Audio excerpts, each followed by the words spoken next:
Episode 3 of Gold Mafia. We love the gangster lifestyle. You live by the gun, you die by the gun.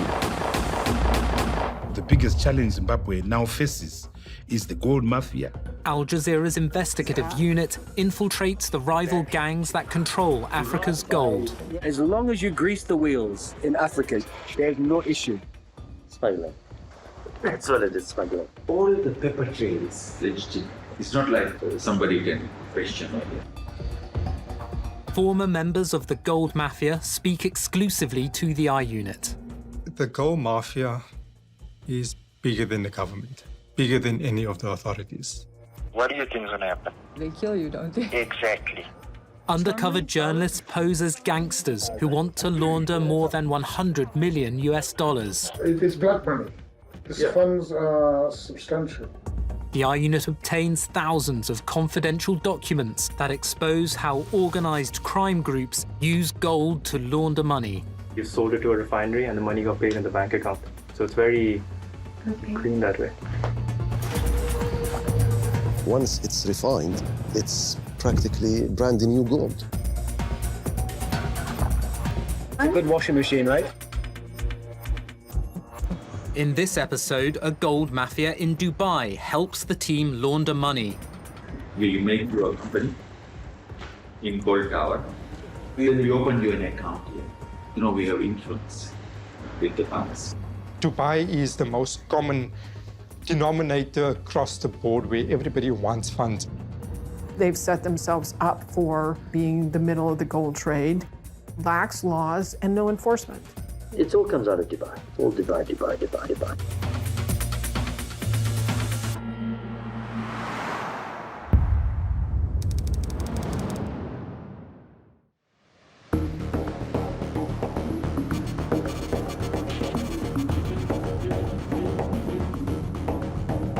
Now we are at Jumeirah Lake Towers, called JLT Free Zone. The undercover team is in Dubai to visit a gold mafia boss. He wants to show them the corporate structure of his money laundering operation.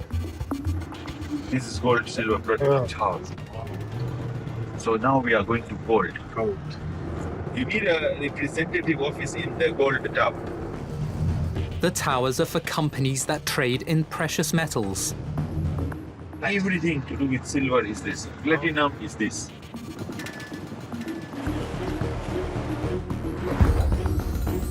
Kamlesh Patni is a notorious gold dealer.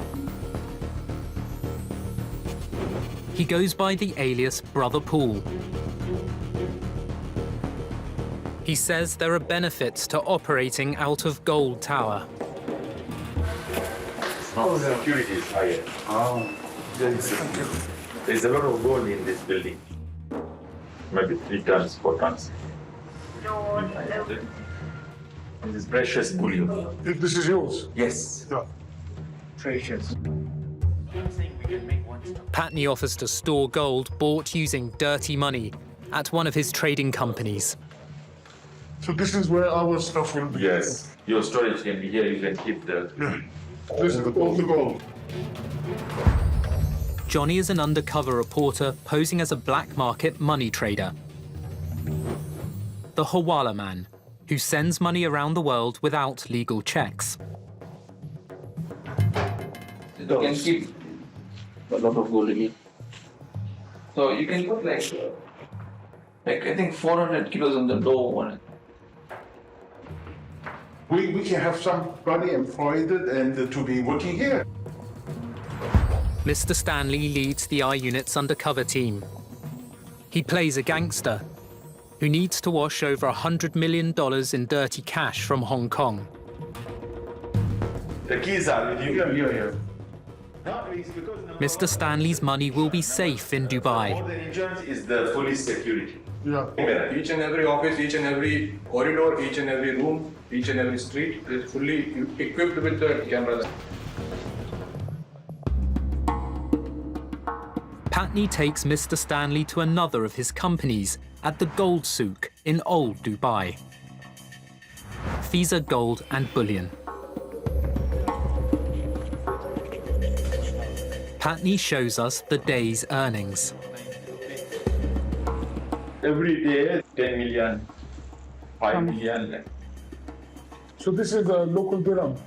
How much is the dirham? This is around 150,000. The gold souk attracts international customers. People from China, they will be safe. This marketization. That's the certification, it's 1 It's 1 kilo. Yeah.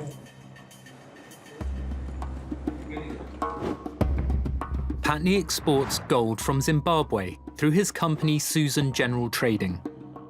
The Zimbabwean government pays him an incentive to sell the gold overseas. Patney's companies in Dubai, like Golden Luxury and Fiza, buy the gold from his companies in Zimbabwe. This is Zimbabwe, Yeah. and you refine it here. Zimbabwe is not yet purified. He owns both the exporter and the importer. It's designed this way to enable him to launder money. The scheme to wash Mr. Stanley's cash would involve Patney receiving the dirty money plus a 10% commission. Patney will sell the gold he imports from Zimbabwe and pay the proceeds into a Dubai bank account set up for Mr. Stanley. You collect the money, Yes. the cash from Hong Kong, Yes. bring it to Dubai. Yes. From Dubai, you take it to Harare. Yes. Mr. Stanley's dirty money, in the form of US dollars cash, will be sent to Zimbabwe. Arriving in Harare, it will be declared as the proceeds of gold exported by Patney's company, Susan General Trading. With the form and declaration to Zimbabwe, because Zimbabwe is all cash fine. It will be declared clean in Zimbabwe, and Mr. Stanley will have clean money in a Dubai bank account. Everything will appear legal. All the paper trails legitimate. Yeah. It's not like somebody can question or anything like that. The gold from Zimbabwe will be sent to a Dubai refinery to be melted down again. The bars will be stamped with the refiner's hallmark, and the gold becomes a product of Dubai. This makes the gold easier to sell because it will no longer be associated with Zimbabwe and its sanctioned leaders. In Zimbabwe, a small elite controls basically all natural resources, including gold. So the gold needs to be washed. Dubai has a long-standing role, receiving gold of a dubious background, DRC, Sudan, and now they're turning towards Zimbabwe. We send 50 kilo, 100 kilo now to this refinery. Then they give us this. These are now called investment. Gold that comes to refiners, once it's refined, it's practically brand new gold. This one is in Switzerland and London also. The Dubai gold would, for instance, be exported either to London or to Switzerland because you want the stamp Swiss gold on it. Then, of course, every bank in the world will buy it. Not only is Stanley's dirty money cleaned, so is the gold sourced in Zimbabwe. That is what I call gold laundering. One launders the gold by adding a stamp of approval of a country that makes it marketable.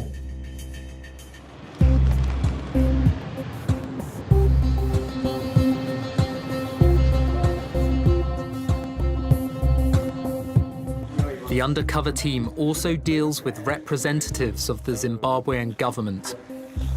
Previously on Gold Mafia, an ambassador offers to smuggle over $1 billion in dirty cash into Zimbabwe under diplomatic cover. I'm the second largest diplomat in the country. Right now, I can put some bag like this with 1.2 billion and put a red tape written diplomat. That's it. Nobody can touch it. Nobody can touch it. Uebert Angel is Zimbabwe's ambassador at large to Europe and the Americas. He's also a self-proclaimed prophet. I'm very sharp in the prophetic. You don't confuse me when it comes to the prophetic. No, I walk there, I live there, I talk there, I sleep there. I'm major, me. I know me. Trust me. When it comes to the prophetic, I eat prophecy. Guess what happens? Angel claims he announced beforehand the result of an African Cup of Nations final. The underdogs will be the winners. You will be so surprised. Do we have Senegal? Oh, we have one reason. Brother, stand up. Rejoice. About 9 hours after the prophetic decree went forth, Senegal surprised everyone by winning the final for the first time ever. For history, for Senegal! One of the men organising Mr. Stanley's money laundering also assists Angel at his church. Did you know I was a singer too? No, no, you didn't say you were a singer. You didn't say you were a singer. Check me out online. But God has stretched out to heal us. This I know.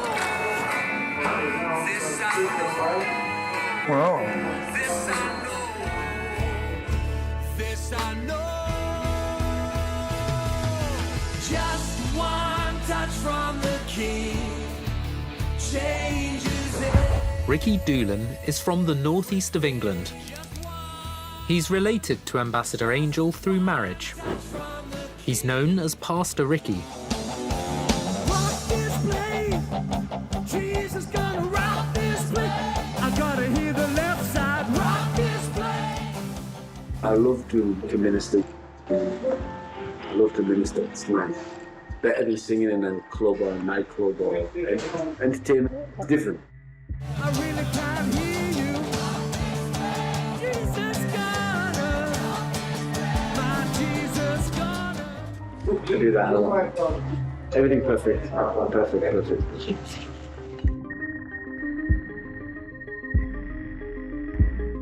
We're going to show you something. Wow, good. Johnny presents Doolan with a fake proposal for a $1.2 billion casino resort. It would be constructed overlooking Victoria Falls, one of the 7 wonders of the natural world. Wow, this is nice. Great Zimbabwe Integrated Casino. You want to call it Great Zimbabwe? The actual place. You want to build this? Yeah. Yes. Yeah. You think we can? Of course. Do we have space? There's a lot of space. So these things are hotels.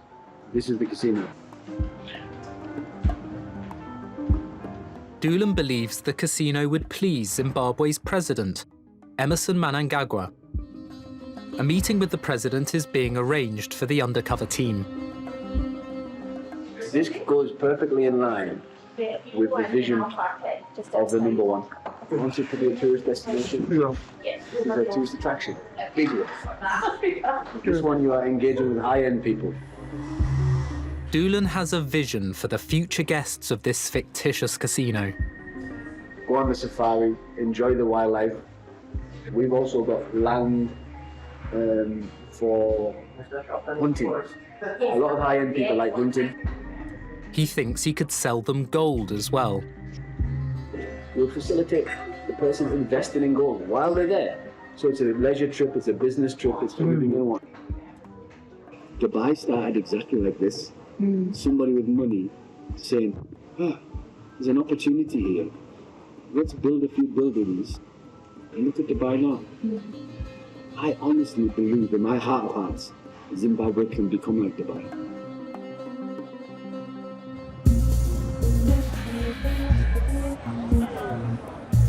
Dubai is one of the biggest gold hubs in the world. 20 to 25% of the world's gold goes through Dubai.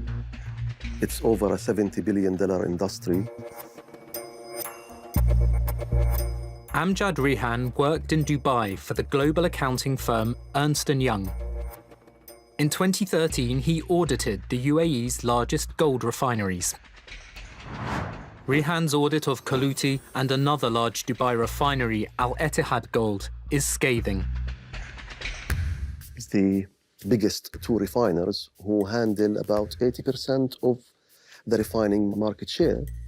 They are rated non-compliant, high risk, dealing with sanctioned countries or conflict gold.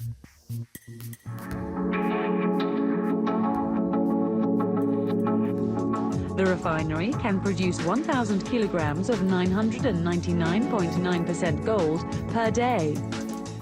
Kaluti is the biggest, with around 50% of the refining market share, and in fact, one of the biggest globally.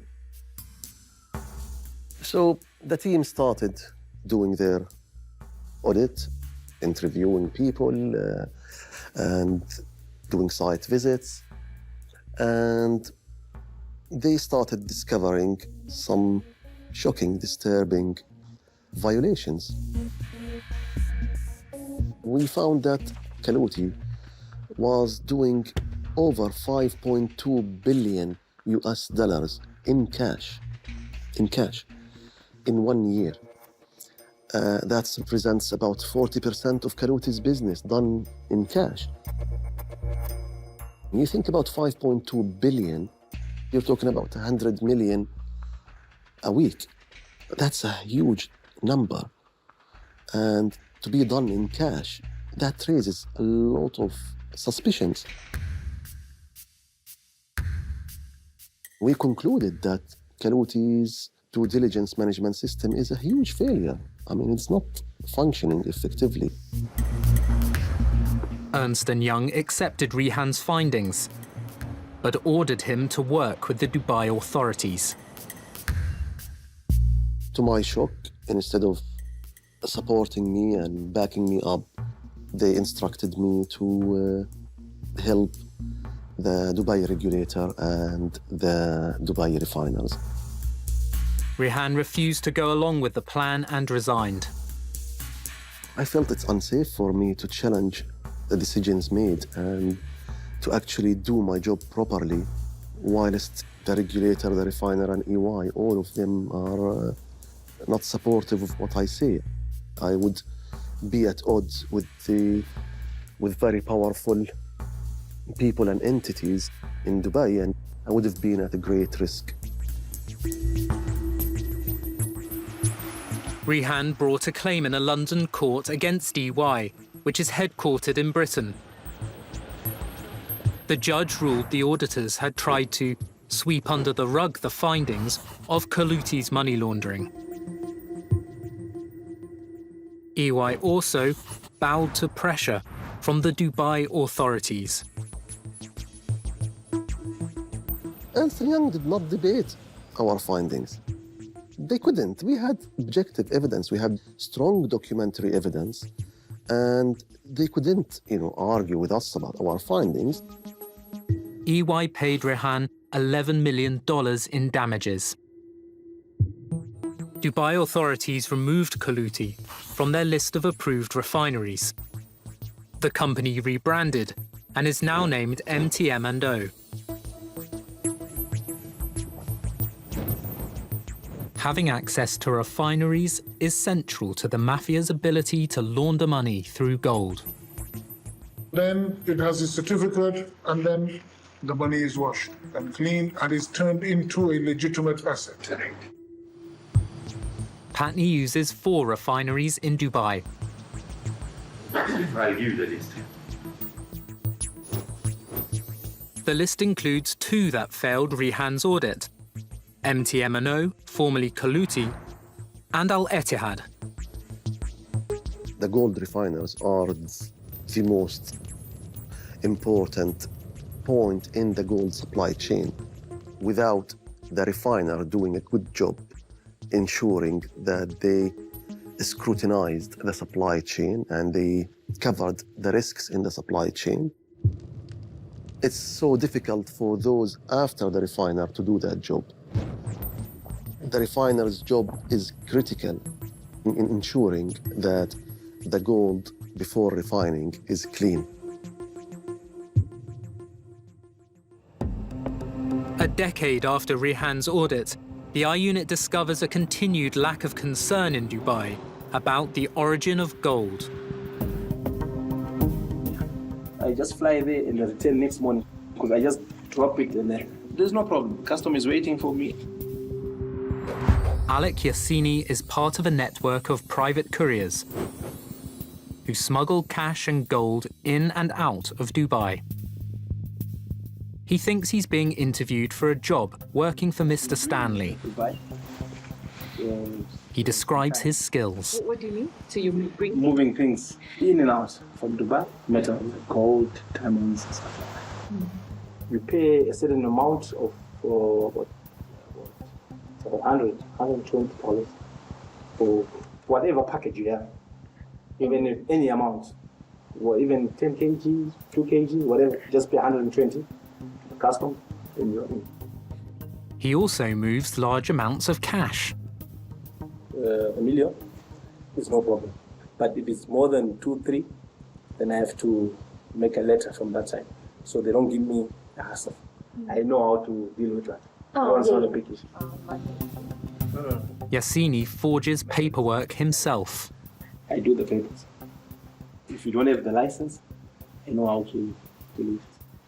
When I get into Dubai, straight to the customs, I've got the papers, I fill in the forms.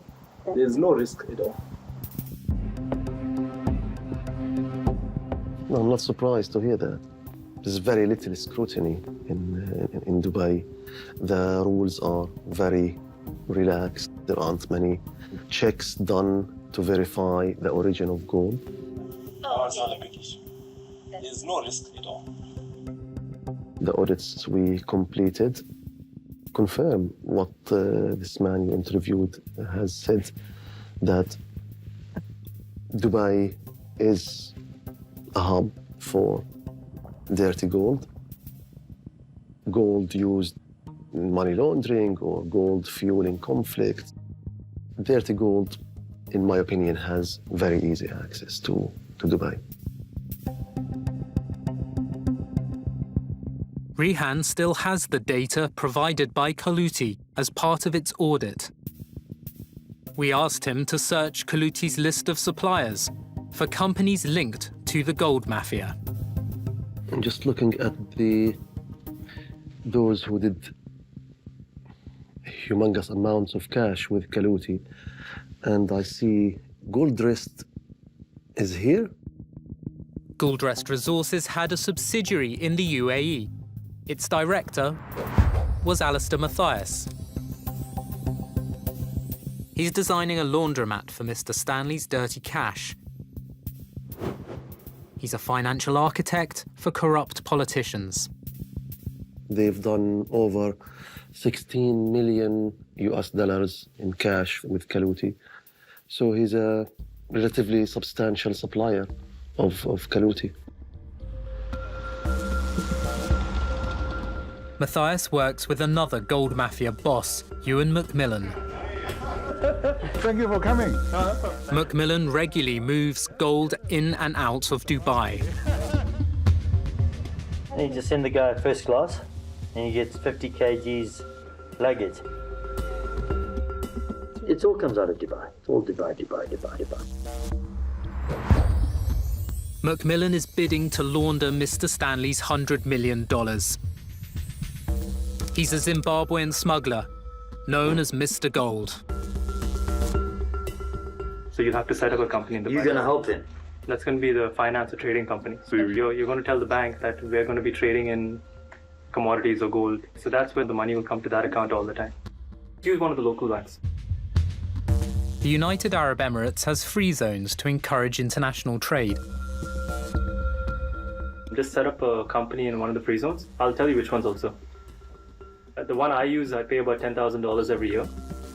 Depending on the size of your office, you get minimum 3 visas, 5 visas, 10 visas, depending how many you want.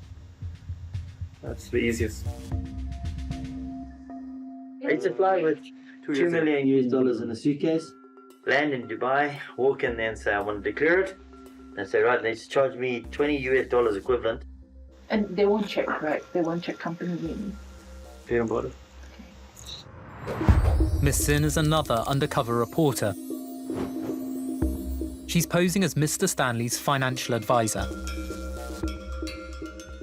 I used to fly from Zambia, 50 kgs of gold and $2.5 million US cash. Arrive, put the gold in, sign that up, take the cash money, pay 20, it was like 20 US dollars duty. It's a paperwork. It's what they charge you to do the paperwork. Yeah, $20 for the documentation. Yeah. Take the money, you go straight to the Bureau Exchange, they count the $2.5 million, and they transfer it to your bank account. Thanks for coming. Matthias attempts a due diligence check on Mr. Stanley. But the money is not related to drugs or arms or ammunition, right? Do you need to know source? No. It's not drugs or arms and ammunition or terrorist related, right?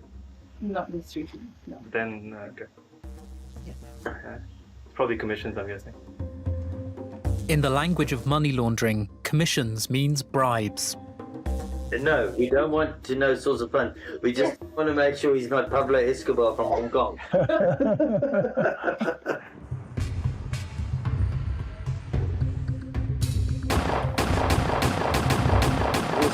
You got shot. The guy reverses and follows the car and just shot down the road. They showed me all the bullets. He's still got one in his back. 9 shots are fired. It missed his neck by millimeters. Went through there and out. Fine, nothing, no death. I was with him this morning. The target is Simon Rutland, one of Zimbabwe's richest men. He runs a money laundering operation through his company, Gold Leaf Tobacco. They call him the boss. You have no idea the money this guy has. Gold Leaf is one of Southern Africa's largest cigarette producers. Since I didn't realize that I'd made so many people angry. Crazy. So what's happening? He posted 10 million for information. Rand. That's $1 million. Just throw it out there. You don't have $1 billion in your bank account and can't fight back. Previously on Gold Mafia, Rutland makes a fortune from illicit cigarettes. He sells them on the black market in South Africa without paying taxes. It's money he needs to launder. He has a very big problem. He's an illicit cigarette trader. He's the biggest in South Africa. The illicit cigarette trade earns Rand cash, so he gets a ginormous amount of Rand cash. How does he legitimize it?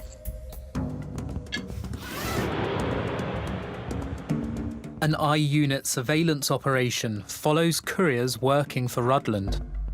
They carry gold to Dubai. It belongs to the Zimbabwean government. The same flight they left with, that's the same flight that they come back with. EK713 when it's leaving Dubai. Someone has got serious buyers in Dubai already. The couriers exchange gold for cash and take the next flight back to Harare. The buyer in Dubai is All-in Global Trading.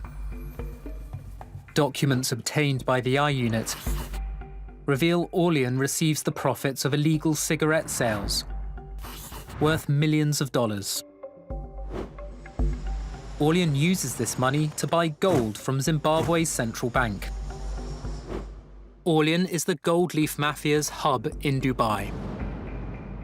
While Simon Rutland controls the funds, documents name HJ or Howie Baker as a director of All-in. Simon brought everything to the table along with Howie. Howie was the glue keeping everyone together. Daoud Khan was once a part of the money laundering operation. He's speaking to the I-Unit from a safe house. Simon and Howie are basically, they've got their hand on almost every transaction. In October 2018, Prodigy Trading, Baker's Hong Kong company, buys shares in a Dubai-based gold trader, Empress Bullion. The following month, Rutland's couriers deliver Zimbabwean gold to Empress. Gold export certificates from the Reserve Bank of Zimbabwe legitimize the money laundering operation. You've got Howie Simon that is conducting certain conversations in Zimbabwe with government officials, looking at it, ensuring the support of government structures, Reserve Bank structures, and custom structures within Zimbabwe. Simon Rutland dictates to the Zimbabwean government to a certain extent on what needs to be done and how it needs to be done. Empress is a favoured trading partner for gold smuggler Alec Yassini. I've been buying from them for some time. He shows the undercover team invoices for gold sales. This is the Empress. That's Empress again. There's another one also. This is 9 million. It's Empress, I think, is the best.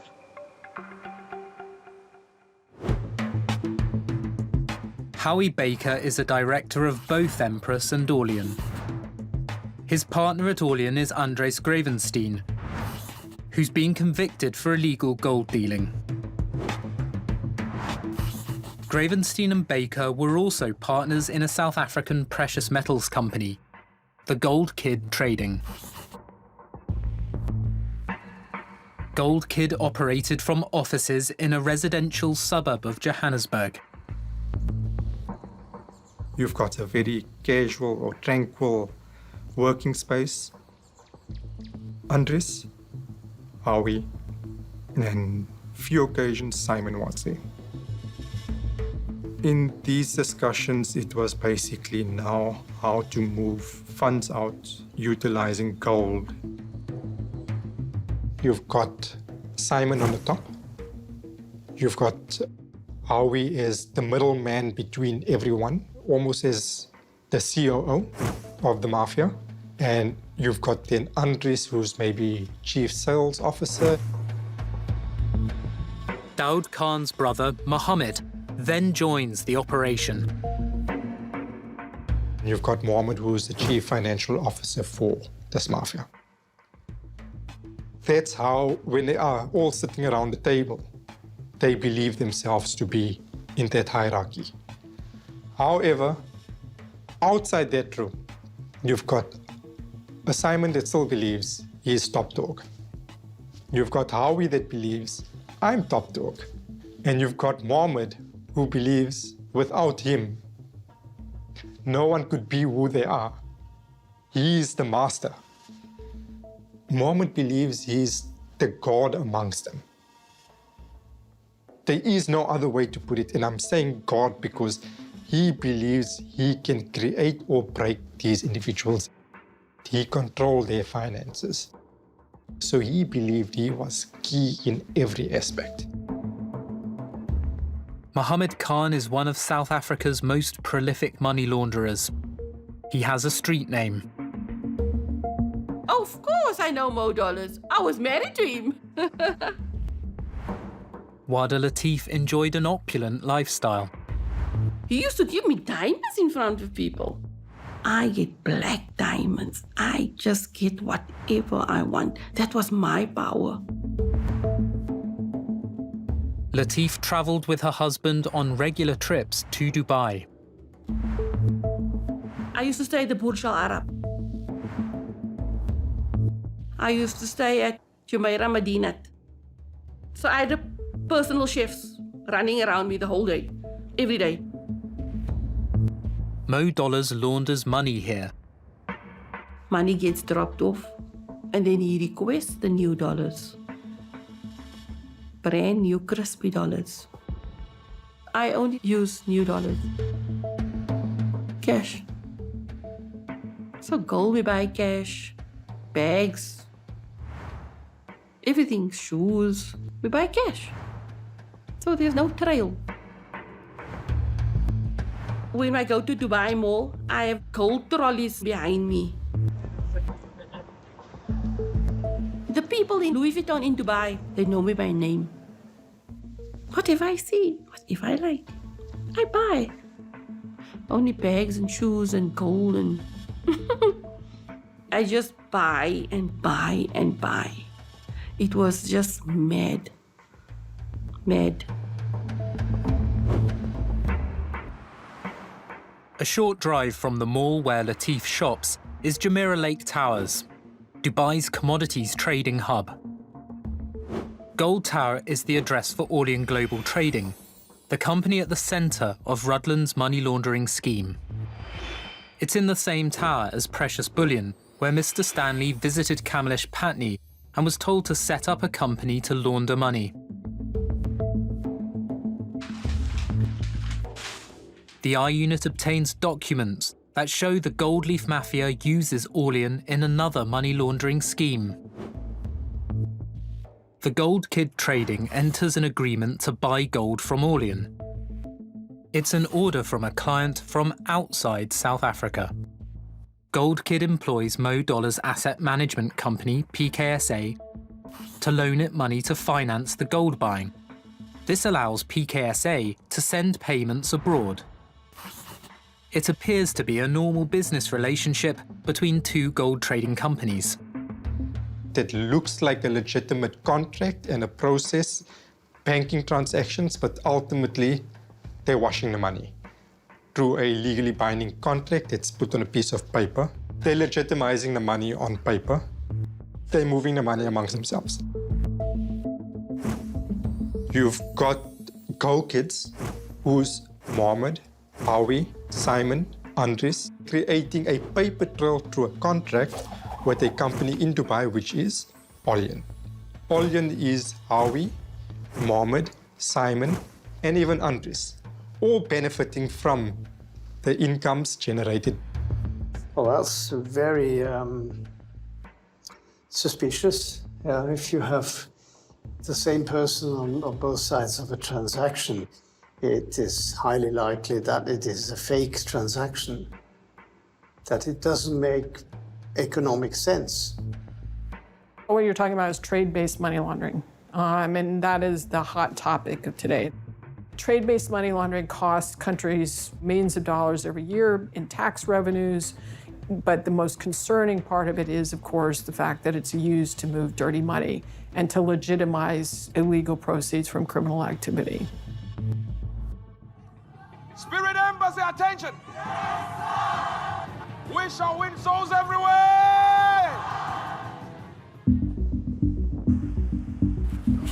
Uebert Angel is Zimbabwe's presidential envoy. He addresses international audiences on bringing foreign investment to Zimbabwe, free from corruption. People-to-people diplomacy is increasingly viewed as an antidote to moral and political cannibalism, as it enables individuals who trust in each other to facilitate, manage, and drive investments with little or no corruption or demands for bribes. That guy doesn't take bribes. Oh no. No, one. There's a big difference in appreciating somebody and bribing. You know, at this level, people don't bribe nobody. You get my point? Yeah, people do, but there is somebody that's saying, thank you for everything that you are doing for us, and big difference. Because he is just not that kind of a person. Angel and his sidekick, Ricky Doolan, have asked undercover reporters to pay $200,000 in exchange for a meeting with President Mnangagwa. His election, I think they're spending $240 million US dollars. And that's his money. It's not somebody else. It's not the party. It's his money. So when somebody's got that money to spend on, you give him $1 million, it's like a slap in the face. Unless you say, it's just to thank you. The meeting with Mnangagwa will secure a deal to launder over $1 billion of dirty cash. Doolan tells Mr. Stanley what to expect. Obviously, once we get the ball rolling, there'll be points and times along the way where people will need to be greased. Ministers, different guys, bump. But in a country like the one we're talking about, and all across Africa actually, it's the only way to get things done smoothly. it won't be too painful. It will just be a little bit here, a little bit here, a little bit here. We'll tackle them as we go along. It won't stop the project. Once it's rolling, it's rolling. Yeah. Once we've made a promise to the president, we have to execute. One way or another, you know. Yeah. It's now just a case of speed and efficiency because we need it to move fast. Mr. Stanley is told that Angel needs to be paid too. He's bending over backwards. He's calling the president, talking to the president. He's arranged the meeting for you already. Ambassador's not being appreciated yet.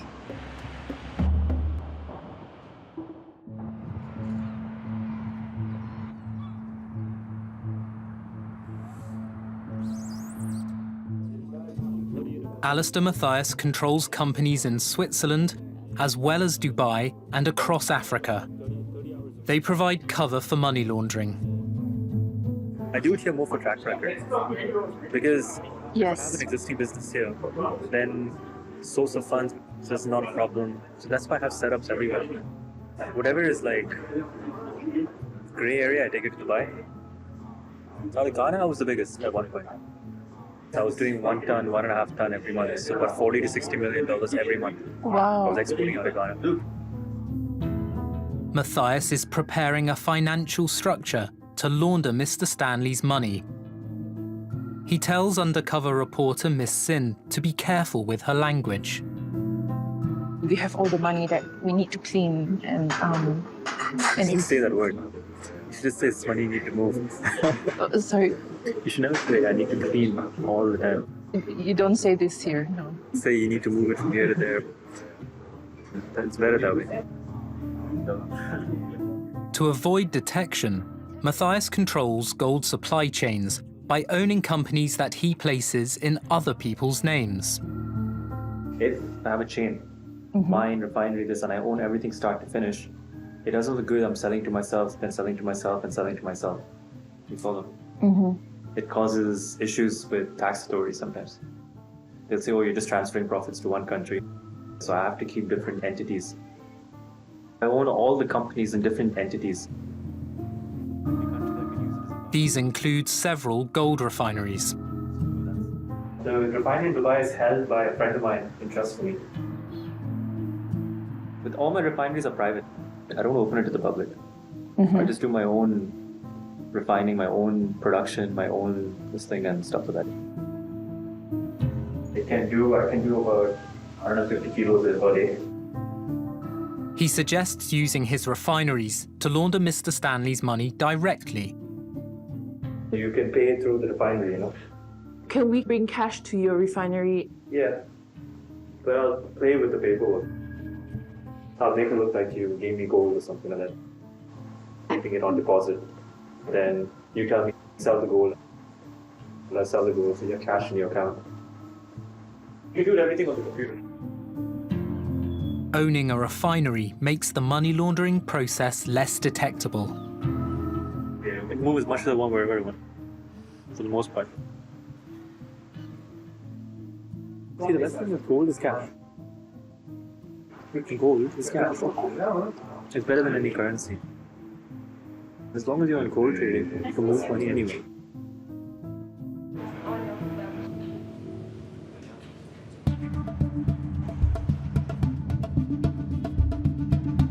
The Gold Leaf Mafia seeks control of its own refinery. Simon Radler. Just bought a massive refinery in South Africa. I think he paid 500 million US for it. It's huge money.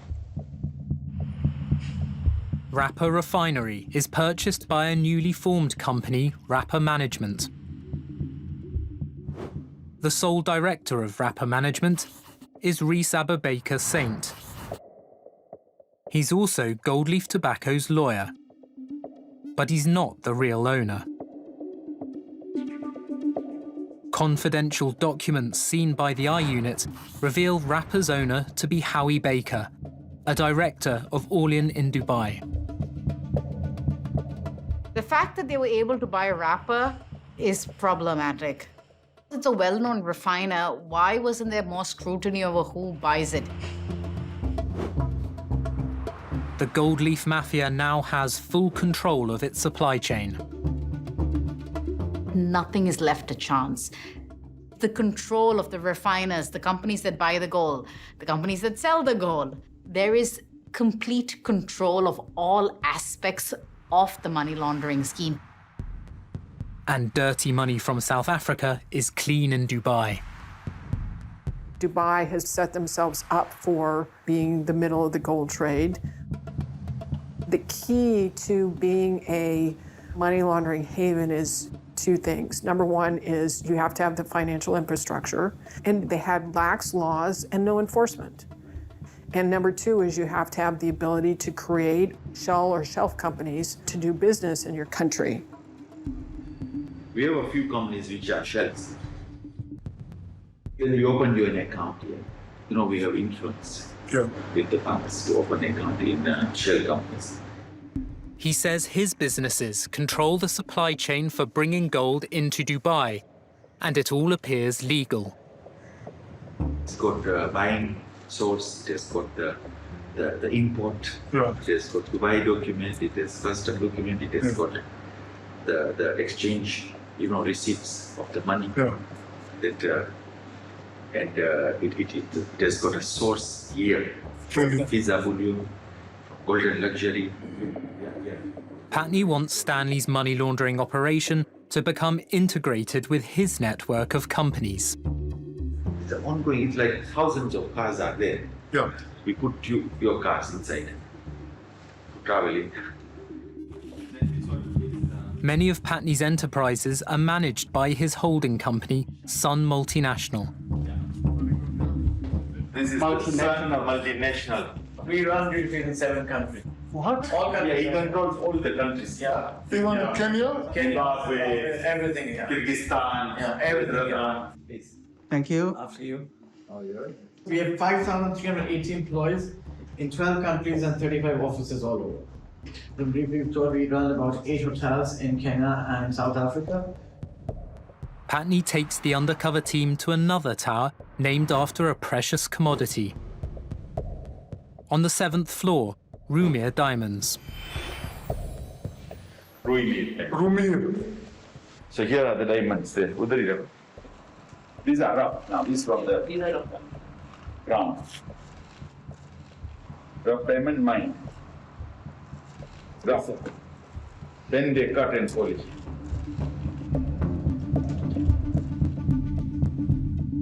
"22 floors up, another of his companies.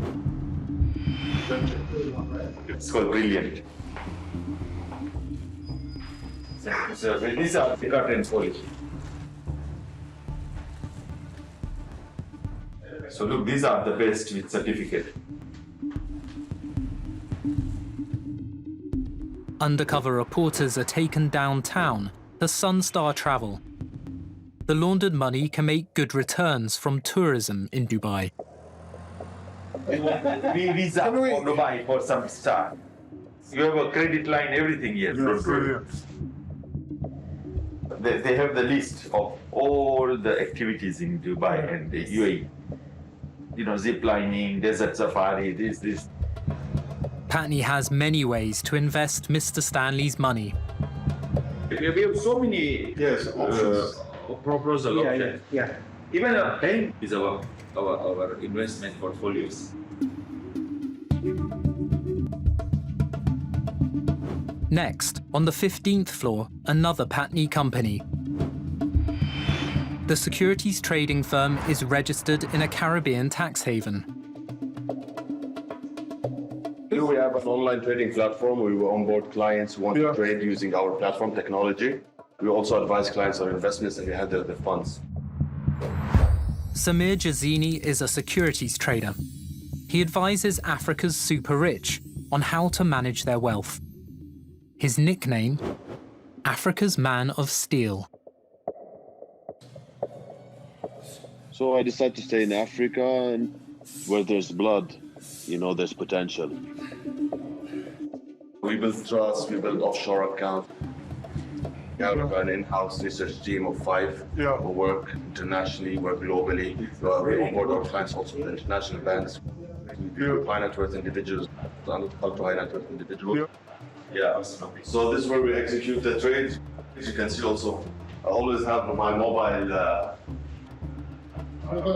4 mobiles here, 3 in my bag. Always looking, watching the accounts of my clients. The companies Mr. Stanley visited form just one part of Patni's global empire. You don't want it in one place. Our banks are in Seychelles. So all those our companies, you see, thousands.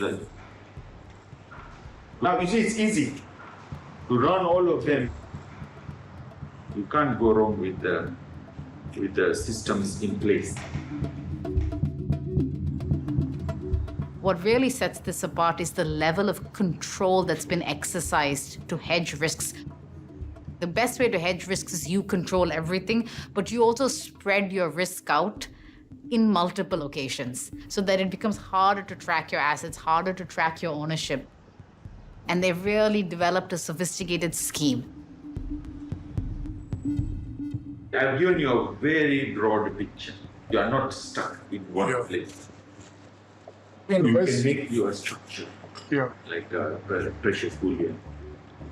Whoever you want to put your shareholders there, you operate, then it becomes a legitimate operation. That is the laundromat. It's finished washing. Like now, then you can invest in what you want.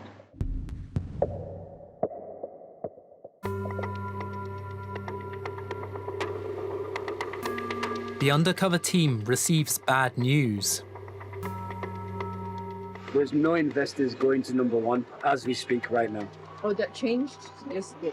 Yes, because the information that came from the security, the chief security of number one, was that number one is only meeting other number ones from around the world.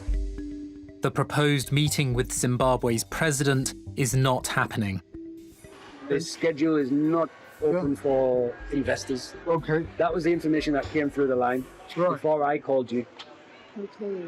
And that information came through the chief advisor.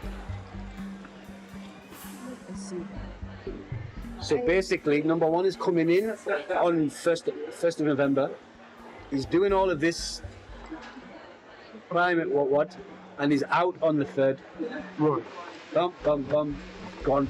Right. Like that. But suddenly, Doolan suggests the president's schedule could change.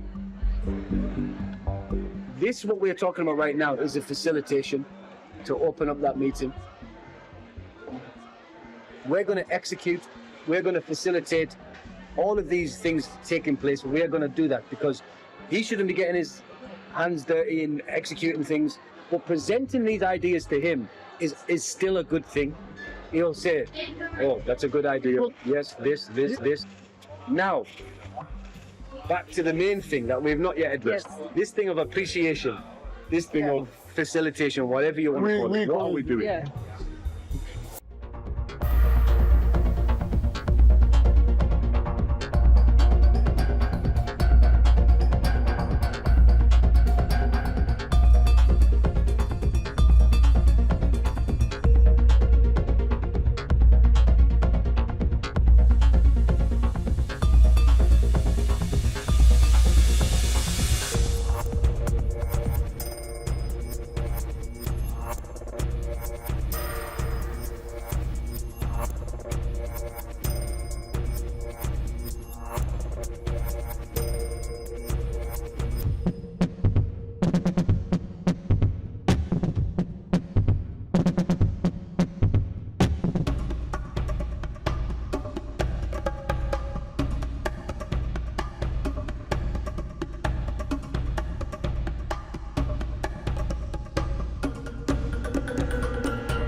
In the final episode of Gold Mafia, a new Mr. Gold.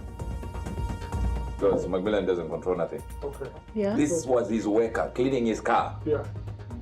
He is the number one now He's number in one. Zimbabwe. He's right there. He's in his house living on $5 million. Yeah. And Mo Dollars meets new clients. This is someone that's really wanted by the FBI, designated as a terrorist, and wanted around the world.